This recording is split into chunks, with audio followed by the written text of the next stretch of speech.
Hey guys, welcome to Wrestling Daze and welcome to this review of WWE Backlash. We got so much to talk about, but we've got to start, of course, with that crowd. Absolutely red hot all night long. I think they're in the run-in for the most passionate, most vocal crowd we've ever seen. It really was something quite exceptional, certainly with Jey Uso's entrance. I mean, that was just off the charts. I don't know if there'll be any criticism of the crowds. I'm guessing probably not. What I would say is during that main event, it did feel like maybe some of the drama of the moment was missing, where we would normally get the crowds kind of, you know, some of them shots of people looking quite anxious, maybe some of the people like reacting to two counts, whatever. The crowd were just off doing their own thing. Like they were having a party and it kind of felt like anything could have been happening in the ring. So I don't think there'll be much criticism going their way. If there is to be a little bit of criticism, I would say it would be good if they could dial into the action in the ring a little bit more. But yeah, it's hard to be down on them. They were so passionate, so vocal. They paid their money. They showed up. They made noise. And they made this show as well, didn't they? So big shout out to them. So let's start, shall we, with what we've got on screen. This is the Arrival France singing Randy Orton's entrance music at Backlash. You've got to hear this. And so we were underway. So this thing was just carnage. I mean, this thing, opening match, Randy Orton, Kevin Owens taking on Solo Sikoa and Tama Tonga. It's worth mentioning that the French commentary team came out. They got a hero's welcome, right? We saw that on the kickoff show. It was awesome. This thing just broke into a brawl. We couldn't even get this first match started. That brought out Nick Aldis. Nick Aldis came out, right? And this match was made no rules, street fight, no DQ. If you want to act that way and you want to throw the rules out the window, then so be it. And it was really good. It was a good way of doing it. This thing turning into a street fight. And honestly, we had kendo sticks, we had tables, we had trash cans. There was a great moment where Randy headbutted Tama Tonga. That seemed to be okay, but then he headbutted Solo and he was like, oh my God. So I really like that. You can headbutt a Tongan, but you can't headbutt a Samoan, right? There is a big difference. So he delivered this headbutt and then he instantly regretted it. Kevin Owens spitting on the Prime sign. Love that. And Kevin Owens was also stunning security guards when this thing was chaos and carnage. It was so good, so much fun, so many tables, as we said, kendo sticks, trash cans, so much going on. And then we got the Arrival. The bloodline continues to expand. So here we've got this big spot here. And then, of course, we get outside interference by this person right here, the Arrival of Tonga Loa. So Tonga Loa arrives to help his brother, Tama Tonga. That means that the Gorillas of Destiny are now in WWE. And if you don't know the Gorillas of Destiny, they're one of the most decorated teams from New Japan. They were part of Bullet Club. They are the sons of Haku. And honestly, I mean, Gorillas of Destiny are a tag team I don't know loads about, and I haven't watched loads because I haven't watched loads of New Japan, but I have watched Wrestle Kingdom, which is their WrestleMania. Takes place every January. I have been watching that for a good few years, and Gorillas of Destiny have always been on that show. They've always been in high-profile matches. They were one of the top teams from over in New Japan, and honestly, seeing them now in WWE, potentially them against the Usos, so exciting. Really so exciting. You talk about one of the most legendary recent New Japan teams, and now they're in WWE. So very exciting. So Tama Tonga, Tonga Loa, the Gorillas of Destiny, and actually on commentary, Michael Cole said this is guerrilla warfare now, which I really like that line. And so obviously this led to a win for Solo and Tama, thanks to Tonga Loa's involvement. This got a great 91% score. Great 91%. We've got this moment here as well. RKO, boom, look at that. And the table didn't break as well. Table didn't break. So there's the winners. Advantage Bloodline. And it was great 91%, so massive score. I think that puts it around the top 10 matches of the year. Massive score for that opening match. And actually, unfortunately, I think that would go on to be the highest scoring match of the evening. Then it's worth mentioning as well, Tonga Loa staring at Paul Heyman, right? As they were all celebrating, Tonga Loa just staring at Heyman, and Heyman was like acknowledging, but like backing away. So he is obviously feeling quite vulnerable at the moment. Then we went to our next match. This was Naomi against Tiffany against Bayley. It, of course, was for the Women's Championship. And this was a triple threat match. Hey, Bayley chants, of course. Loads of great action in this, but it was Bayley that would come out on top. This got a great 62% rating. What I would say is parts of this were a little off, a little clunky. Felt like the chemistry wasn't quite right in certain places, but not bad enough to make this a bad match or anything. It delivered because some of the spots here were absolutely incredible, like Alabama slams onto the commentary table and them constantly just coming in and breaking up pinfalls, and the action being very fast-paced. It was good. Well, it was great. I mean, the community scored it great 62%. So a step down, quite a step down from the first match, but still a match that was very well received. So Bayley securing the victory. And there was a nice moment after with Bayley and Naomi, just kind of showing that they're still friends, still on the same page. So here, look, WWE saying immediately following Backlash France, there will be a special WrestleMania announcement. We will have that later in this video. Right, backstage, there was Jey getting ready for his match. That would be up next. Solo, Tama. If we play this, look, there's Solo, there's Tama, there's Tonga Loa, all arriving. Jey looking quite vulnerable, and they all just walked past him, right? Paul Heyman was following behind, and he was just like, don't do anything. He's giving up. Paul Heyman's just giving up. So nothing came of that, of course, though. Nothing came of that. Jay's entrance, look at this. Ricochet says, what an entrance. Just wow. What an entrance of Jey Uso. This was one of the highlights of the night, honestly. I mean, this is where Triple H was asked about, could you name a moment where you really felt like the crowd and the performer had like such a connection? He said this. He said, if I had to pick one, I'd have to pick Jey Uso's entrance. Look at it. Look at it. It's absolutely insane. It's absolutely insane. So this crowd were just going crazy for Jey. So absolutely brilliant. There's the backstage picture. She was serenaded to the ring by the universe in Leon, and she's leaving with a championship in hand. Congrats to WWE Women's Champion. It's Bayley on a big win tonight in Backlash France. So this was a good match. I must admit, I thought the community was a bit high with their score on this. So this comes down again from the women's triple threat. I thought it was good. I thought it was acceptable. A big improvement on Jimmy versus Jey at WrestleMania. We got a lot of outside interference in this match, and I don't think Damian was aware of it. And actually, Finn and JD McDonough would attack Jey after, and Damian was like, no, he's had enough. No. It really feels like Damian wants to be, he's got to the top of the pile now. He is the champion. Feels like he wants to carry himself like a champion. He's not looking to cheat his way to retaining this title. And so with Finn and JD getting involved, that's not what he wants. That's not the champion that he wants to be. It's very interesting. Definitely feels like turns are coming. At one point, Damian grabbed Finn after the match.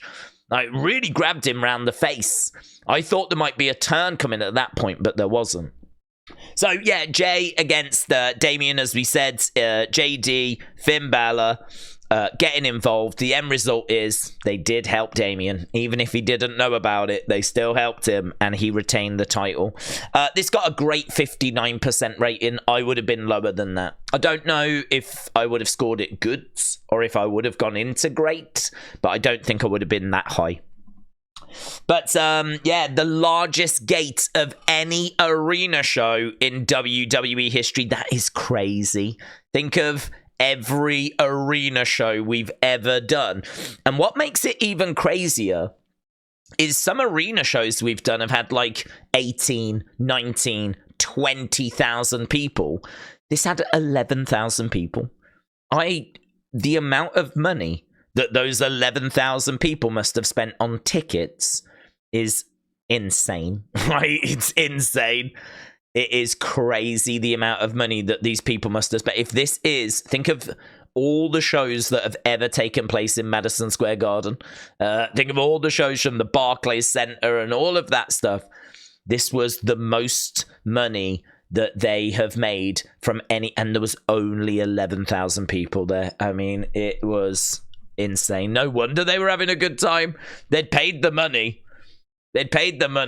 Here's Drew. Look, he said BS champion, BS number one contender, BS tactics, BS finish, and BS theatrics. So Drew McIntyre was not buying this at all. And there we go, backstage, Triple H said Damian Priest continues to show the universe why he deserves to be called the champ. Congrats to the Archer of Infamy on his first successful World Heavyweight Championship defense at Backlash. Then we moved on to our next match. I did enjoy the bring back heel doink sign. I did enjoy that in the crowds. So we got Bianca and Jade against Asuka and Kairi. I thought this was quite fast-paced. Bianca doing a lot of the heavy lifting here. Jade still having some great moments, certainly towards the finish as well, as she managed to readjust and plant Kairi. Ends up with new champs. I don't think that was a great surprise. We were expecting new champions here. This got a good 89% rating, so really the scores had been coming down since that first match. But good 89% is still not bad. It's still near the top end of the good rating. But we've fallen quite away from the opening match, unfortunately. But yeah, it was Bianca that actually got the pin here. It was Bianca that actually secured the victory. So there we go. And new. So this is obviously Jade Cargill's first championship in WWE, and I don't know if Bianca's been women's tag champ before, but there we go. They are the new champions. And again, following Backlash, there will be a special WrestleMania announcement. Who will seize their destiny, becoming the 2024 King and Queen of the Ring? Right, some huge news on first round matches. I've got them written down here, okay? I wonder if we can actually scrub through this, though. If we try and work our way through it, we might be able to get to the actual announcements. So, has it got the announcement? Hopefully it's got the announcements in here. There we go. So, right. Ivy Nile. Zoe Stark against Ivy Nile. There we go. Zoe Stark against Ivy Nile. Amazing first round match. Shayna Baszler against Zelina Vega. Amazing. Love that. Right. Lyra Valkyria against Asuka. That is crazy. Love that match. Io Sky against Natalya. That'll be fun. That'll be okay. But the best one there, Lyra against Asuka for me. Love that. Drew McIntyre against Finn Balor. Don't mind that. It is sort of two heels, but I don't mind it. Right. Kofi against Ray. That could be really fun. Okay, down for that. Ricochet against Ilya. Wow. Oh, man. So good. Gunther Sheamus. That is disgusting. This is like match of the year from a couple of years ago. Some of these matches, Lyra Asuka, amazing. Gunther Sheamus, amazing. I am so pumped for these matches. Ricochet, Ilya. How can you be down on that? You can't. It's actually illegal. Even Zoe Stark, Ivy Nile. I think that'll be a really interesting matchup. So, love these. I don't know if these are all the first round matches. I don't think so. because we know that like LA Knight wants to be in it. We know that Santos wants to be in it. That makes me think this is going to be a real big tournament. And I love that. I really love that. I want this to be a big tournament, so I'm very excited by this news. So some great matches there. Here's Triple H. He loves having pictures with winners, doesn't he? Paul, if you lose the match, he don't want to know you. Quite possibly the biggest storm to ever hit this division. Congrats to Bianca and Jade, your new WWE Women's Tag Team Champions. Who's getting the belts off them two? Good luck. Leon France has learned the lyrics to Kingdom. So, yeah, AJ Styles came out. Yeah, the camera was bouncing as well. AJ looked wearing Judgment Day colors. That got people very excited. But a big shout out to Andrew McGurn, who pointed out in our live stream, it's also the same colors that he wore when he faced Dusty Rhodes. So I love that. I love that little reference. I think that's brilliant. Also loved the moment where Cody did the cartwheel and the Stardust hand gesture. You might remember that that was something that AJ had done to Cody in the builds. This was easily, for me, the best in-ring match, right? The question was, could it match the chaos of the opening match? But I love the in-ring action here. This felt like two people putting everything out there to try and either win the championship or retain the championship. It felt like a proper main event. The only downer for me was the fact that we knew Cody was going to win. Like, we knew that Cody would get the victory. If you can look past that, this is a great match. This is a really great match. But I think the predictability kind of did take that edge away, unfortunately. So the community scored this great 79%. These matches are official, says Adam Pearce. The intensity is matching the atmosphere. Adrenaline in his soul, because of course Cody would get the victory. Great 79%. That puts it as the second best match of the night. So we had a great match to open. We had a great match to close. I enjoyed the women's triple threat. I thought that was really good. I think we do go down for Jey against Drew. And I think we probably do go down or kind of stick around that level for the women's tag match. But open and close, really strong, really strong. Crowd were bouncing, so much excitement. Really good night. I mean, for me, I would say 7.5 is kind of what I'm thinking. I think it's a really solid premium live event. I feel like it probably matches what we did with Backlash last year. Quite a bit. Lots of stars missing. No Roman, no Rock, no Seth, no Becky, no CM Punk. I mean, there's a long list of missing names here.